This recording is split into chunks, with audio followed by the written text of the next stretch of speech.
Hey everybody, it's Scott Shetler at Extreme Performance Training Systems and Nucleus Brazilian Jiu-Jitsu here in Atlanta, Georgia. In this video, I want to demonstrate some of the unique exercises I use with my Jiu-Jitsu athletes for building grip strength. Now, one of the things that I focus on when I'm working with my Jiu-Jitsu athletes here in the gym is the concept of training economy.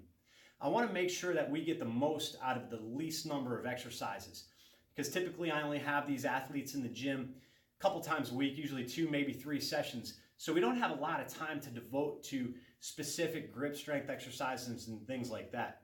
Now, some of my athletes do hang around after a workout and do a lot of direct grip and neck work. But one of the things that I like to do is particularly when we're working some of our pulling movements like pull-ups and rows, we'll typically use an old gi jacket where we'll hang a gi over the gi jacket over the pull-up bar, and they'll hang on to the gi and do their pull-ups, or they'll wrap it underneath our T-bar row and do some bent rows holding on to the gi as well.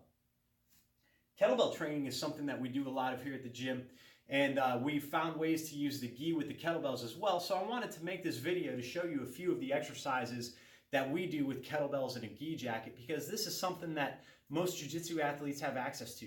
Most of the athletes I know usually have a couple kettlebells laying around the gym or at home. So this is something that you can do regardless of where you're at, without the need for specialized equipment.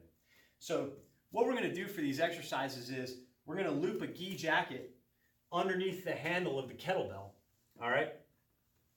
And the first exercise that I want to demonstrate is the bent row. So typically we'll do this by attaching a gi jacket to a barbell or a T-bar row, but if you have a heavy kettlebell, you can do the same movement. So what you're going to do is squat down and bend forward at the hips, creating a hip hinge, keeping your back in a neutral position, all right? Then you're going to grab your gi around the lapel or around the sleeves, whatever specific grip that you want to work, and then you're just going to row the kettlebell to the upper abdomen, the lower chest, squeezing the shoulder blades together, and then stretch it back down, just like so.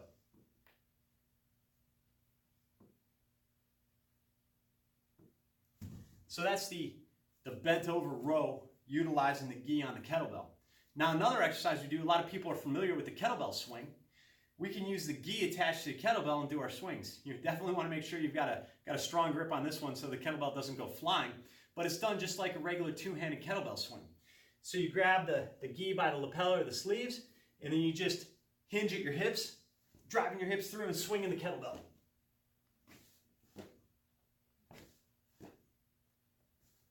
So that's one way that you can get some specific grip work out in an exercise like a kettlebell swing, which is already a great grip builder.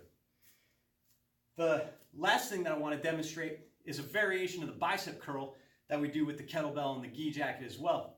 So this is just a hammer curl. You're going to grab the lapel of the gi in both hands, stretch your arms down, and then you're going to curl the weight up. Again, working that grip on the gi. You can grab the sleeves, you can grab the lapel, whatever you're trying to work.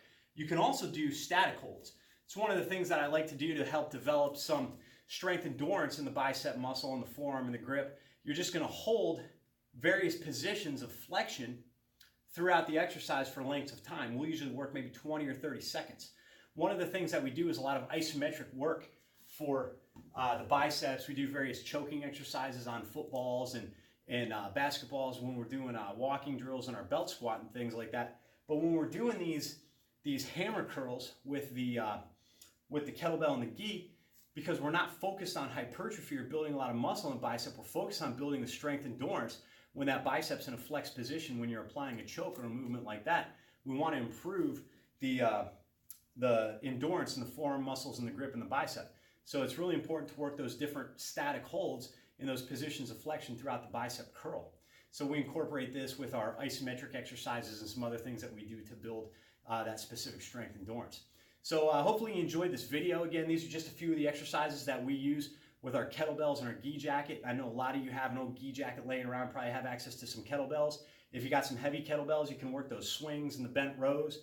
And some more medium weight or some lighter kettlebells, you can work those variations, the hammer curl, to help, again, get some indirect grip work without having to do a lot of extra grip exercises at the end of your workout. So again, keeping the concept of training economy in mind.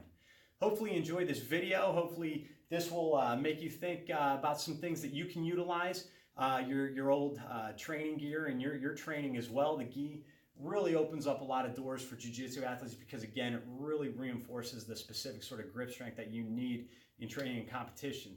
So again, I hope you enjoyed this video, and until next time, stay strong and stay healthy.